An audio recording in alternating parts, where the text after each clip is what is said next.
This podcast is brought to you by Again and Forever. Welcome back, everyone, to the AI Analysis Podcast.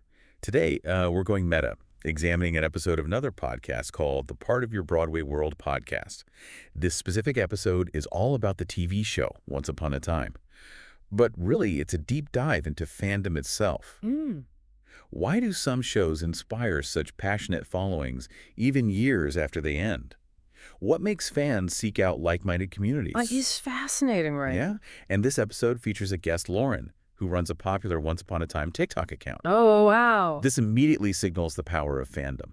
You know, people create entire online communities around their love for a show. Absolutely. And Lauren's expertise is a great example of how fandom goes beyond passive watching. Fans become experts on the show's lore, in trivia, and even how it connects to broader mythology and literature. Yeah. And get this, Lauren, like many fans, binged the first season of Once Upon a Time and initially found it confusing.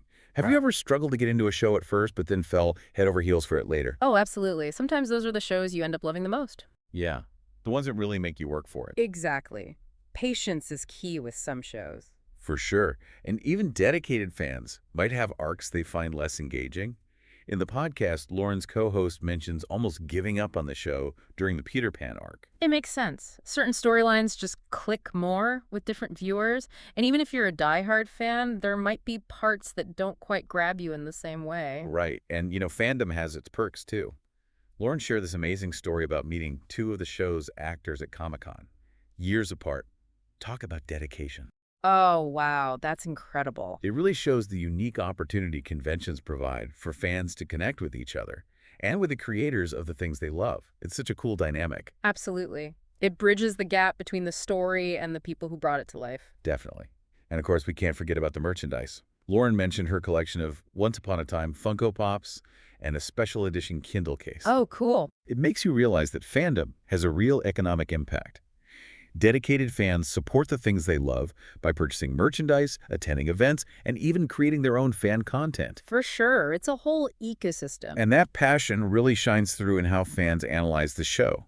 Lauren described the show's family tree as basically a wreath because it's so complicated. Wow. It shows how deeply invested fans become in the relationships between characters, going beyond the main plot to explore those connections.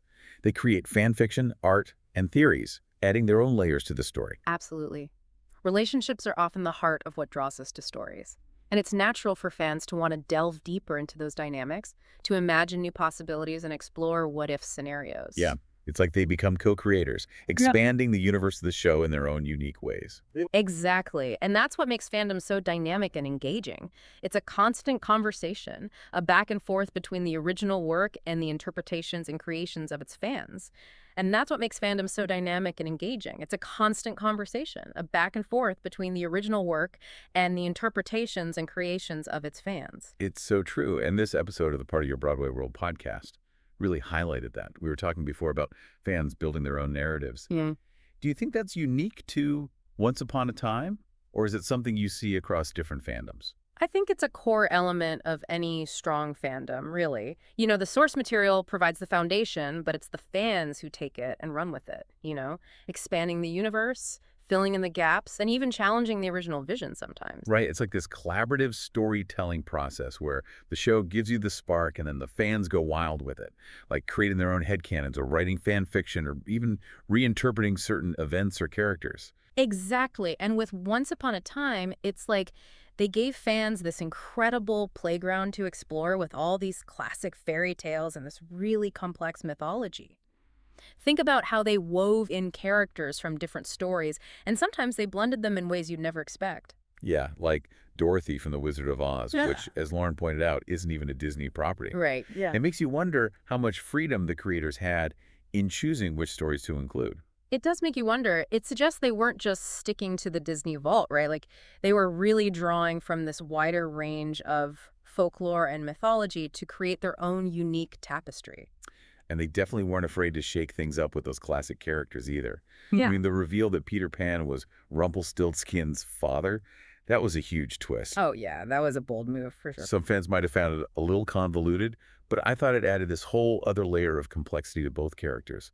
Like it made you rethink everything you thought you knew about them. Yeah.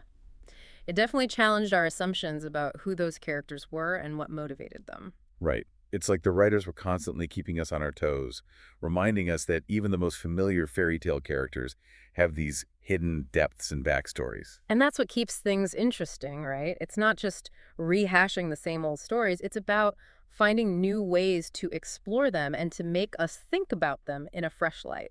Yeah, and Once Upon a Time did a great job of balancing those darker, more complex themes with moments of humor, too. Yeah. Like, I always loved Regina's sarcastic comments and her reactions to the Charming's optimism. It was hilarious. Oh, yeah. The humor's so important. It gives you that break from the drama. It keeps the show from getting too heavy. Right, like, even in a world with magic and fairy tales, you need those moments of levity, those reminders that these characters are ultimately human. Absolutely. It makes them feel relatable, even when they're dealing with magical curses and things like that. And speaking of things that might not have resonated with everyone, Lauren and our co-host had a pretty funny conversation about the show's musical episode. Seems like even the biggest fans had mixed feelings about that one. Yeah, musical episodes, they're always a risk. Some people love them, others find them a bit jarring, It really depends on how well it fits with the show. It's like trying to add a new ingredient to your favorite recipe. Mm. Sometimes it works, sometimes it just doesn't. Exactly. But yeah, even if it wasn't everyone's cup of tea, I think the musical episode on Once Upon a Time offered a unique glimpse into the character's inner world. Yeah, I think so too. And that's all part of being a fan, right? Like having those debates, sharing different opinions, and ultimately just celebrating the things you love, even with their flaws. It's true. Fandom is about embracing the good, the bad, and even the things that make you scratch your head and say, what were they thinking? Right. It's about finding that community that gets you and allows you to really engage with the stories that move you, even when those stories take unexpected turns. And speaking of unexpected turns, Lauren mentioned how Once Upon a Time kind of rebooted itself in the 7th season with a new story and mostly new characters. It was a bold move, but not all fans were happy about it. Mm-hmm. Do you think reboots ever truly work? Reboots and continuations, they're tricky. It's hard to recapture that magic of the original, especially when you're introducing new characters. Sometimes it feels more like they're trying to cash in on nostalgia rather than telling a new story. It's like trying to catch lightning in a bottle twice. Exactly. And in the case of Once Upon a Time, the 7th season had this added challenge of continuing the story without some of the core characters that fans had come to love. It's like losing part of what made the show special. Yeah, it makes you wonder if it's even possible to truly replicate that initial connection fans had with the original. Those characters and their relationships become so ingrained in our imaginations. It's hard to just let go and embrace a new version. Right, and it speaks volumes about how impactful those early seasons were. Even with their flaws, Once Upon a Time created this world that people really connected with. And those memories and those connections are hard to erase. It really highlights how important originality is and how hard it is to recapture that initial spark. It definitely does. And it raises some interesting questions about fandom itself. Like, when a show changes so drastically, does the fandom change with it?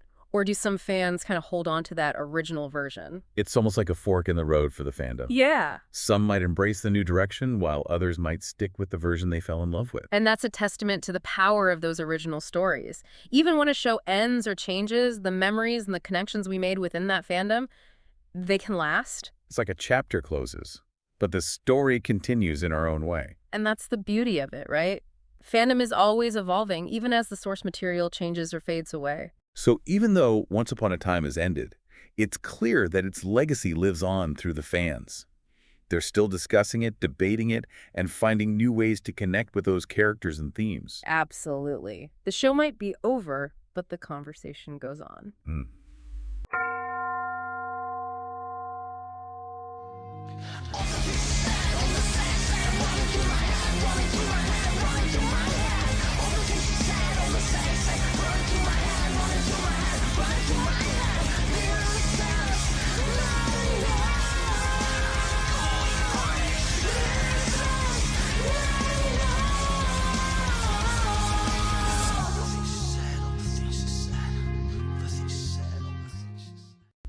Welcome back to the AI Analysis Podcast, where we've been unpacking the enduring appeal of Once Upon a Time fandom as discussed on the Part of Your Broadway World podcast. Before the break, we were talking about the challenges of reboots and how they can sometimes divide a fan base. Yeah, it's tough. You're dealing with a show that has such a devoted following, and then you introduce all these changes. It's a risky move. And Once Upon a Time really went for it with that 7th season. Definitely.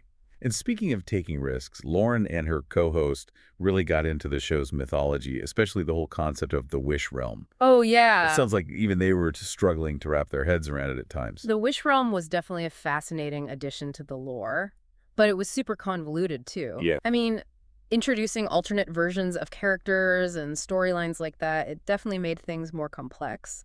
But it also created some confusing moments for viewers, It really did. It's amazing how dedicated the fans are. To be willing to engage with such a dense concept like that. It's like they were given a puzzle with half the pieces missing and still tried to make sense of it. Exactly. And it makes you wonder, did the writers sometimes get a little carried away with their own mythology, leaving even the most devoted fans scratching their heads? It's a tough balance. On the one hand, you want to create a world that's rich and layered and keeps people intrigued. But on the other hand, you don't want to lose them in all these confusing storylines and alternate realities. Right. It's like they say, sometimes less is more. You can have too much of a good thing, even with fantasy and mythology. Exactly. And it's interesting to see how fans react to those kinds of risks. Some embrace the challenge, some feel overwhelmed, some might even get frustrated. Yeah, it's true. And then there's the question of representation, which was also a key part of the podcast discussion. Lauren specifically praised Once Upon a Time for including a lesbian couple, Alice and Robin, especially in the later seasons. Yeah, visibility and representation are so important these days, especially for stories that have such a big audience. I mean, seeing characters like Alice and Robin, whose love story was portrayed with so much care, it can have a real impact on viewers. Right. It's about making the world of the show feel inclusive, like it reflects the diversity of our own world. Absolutely. And it shows viewers that love is love no matter who you are. Exactly. Yeah. It normalizes those relationships, helps break down stereotypes. Yeah, it's a powerful message. It reminds us that storytelling can be a force for good. Yeah. It can help us understand each other better and accept each other more. It can. And it's great to see shows like Once Upon a Time taking those steps towards being more inclusive. So after listening to this episode of the Part of Your Broadway World podcast, it's clear that fandom goes way beyond just watching a show. It's about connecting with a story, finding your people, and sometimes even challenging the creators. Right. It's about passion and interpretation, and even, as we've seen, sparking important conversations about social change. It's fascinating how Once Upon a Time, with its fairy tales and modern-day drama, could create such a passionate and dedicated fan base. Absolutely. It really shows you the power of storytelling and how those stories can stay with us long after the show ends. They really can. It makes you think. What stories have you connected with enough to become part of a fandom? What makes those communities so special to you? We'd love to hear your thoughts. That's all for today's episode. Thanks for joining us on the AI Analysis Podcast.